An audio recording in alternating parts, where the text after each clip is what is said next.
शेतकरी म्हणजे फक्त अन्नदाता नाही, तर तो देशाच्या अर्थव्यवस्थेचा चालता बोलता आधारस्तंभ आहे। तो मेहनतीने पीक उभं करतो। पाऊस काय, दुष्काळ काय, संकट काहीही असो, मातीतून सोने उगवण्याची जिद्द त्याच्यात असतेच। पण दुर्दैव असं की बाजारात भाव मिळत नाही, तेव्हा त्या शेतकऱ्याचं सोनंही मातीमोल होऊन जातं। आणि हेच वास्तव महाराष्ट्रातील मकाबाबत दिसून आलं।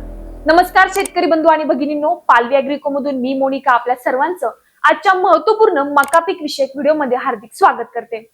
मेहनतीने घेतलेला मका भरघोस आला, पण बाजारात मात्र अक्षरशः तळाला पोहोचलेला। आमच्या मक्याला कोण देणार योग्य किंमत, या प्रश्नाने शेतकरी कुटुंबाची चक्क झोपच उडाली आहे। आज महाराष्ट्राचा प्रत्येक एरिया वेगवेगळ्या पिकांसाठी प्रसिद्ध आहे, जसं की पश्चिम महाराष्ट्रात ऊस, विदर्भात कापूस, मराठवाड्यात सोयाबीन आणि नाशिक म्हटलं की कांदा आणि द्राक्ष हे ब्रँडच बनले आहेत। परंतु यंदाच्या अनियमित पावसामुळे आणि अत्याधिक पावसामुळे शेतकऱ्यांनी पीक पद्धतीमध्ये बदल करत पर्याय म्हणून मोठ्या प्रमाणावर मका घेतला। मका उत्पादन भरघोस जरी आलं तरी देखील सर्वात मोठा प्रश्न उभा राहिला, तो म्हणजे भावाचा। भावच नाही, मग आम्ही करावं तरी काय? माल कुठे विकायचा? कष्टाचं चीज होणार की नाही, ही चिंता दररोज वाढत होती। आवक जास्त आणि मागणी कमी, यामुळे बाजारभाव कोसळत होता। जिथे रोज लासलगाव मार्केटमध्ये 8,000 ते 9,000 टन मका आवक होते, तिथे खरेदीदारांची संख्या देखील पुरेशी नव्हती। व्यापारीही हातावर हात धरून बसलेले, परिस्थिती गंभीर होत चालली। पण इथेच शेतकऱ्यांनी आणि व्यापाऱ्यांनी हाती घेतलं एक नवे समीकरण। भाव नसल्यास बाजारपेठ बदला। मग ज्या राज्यात मकाला मोठी मागणी आहे, तिथे थेट पोहोचण्याचं नवीन समीकरण आखलं गेलं आणि ते स्वप्न नव्हतं तर प्रत्यक्षात उतरवलं देखील। पंजाबच्या पोल्ट्री उद्योगासाठी आवश्यक प्रोटीन स्रोत म्हणून मक्याची मोठ्या प्रमाणात मागणी असते।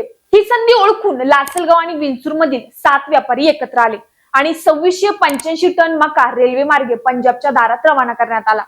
महाराष्ट्राच्या मक्याला पंजाबकडून ग्रीन सिग्नल मिळाला आणि आपल्या शेतकऱ्यांना आशेचा नवा किरण दिसू लागला।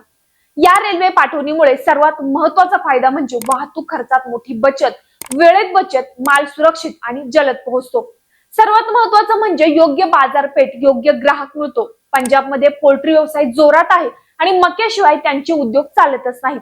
अशा स्थितीत महाराष्ट्राचा मका तिथे गेल्यामुळे शेतकरी आणि व्यापारी दोघांनाही त्याचा फायदा मिळाला आणि सर्वात महत्त्वाचं म्हणजे शेतकऱ्याच्या घामाची किंमत योग्य हातात पोहोचली।